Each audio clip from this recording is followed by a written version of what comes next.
Zkouška sirén. Zkouška sirén.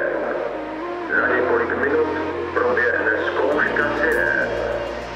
Zkouška sirén. Zkouška sirén. Zkouška sirén.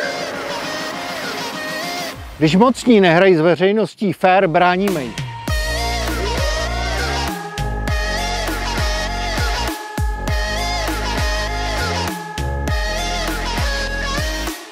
Většina veřejnosti nemá čas a peníze věnovat se roky nějaké kauze ve veřejném zájmu s nejistým výsledkem. Proto je tu Kverulant, který se do toho pouští už od roku 2009. Podívejte se na naše výsledky.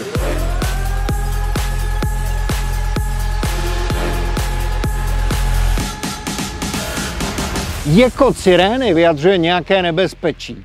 A my to nebezpečí vidíme ve dvou hlavních věcech. Jsou to zkorumpovaní politici a rozežraní úředníci. Bez peněz se s nimi ale bojovat nedá. Staňte se naším pravidelným dárcem.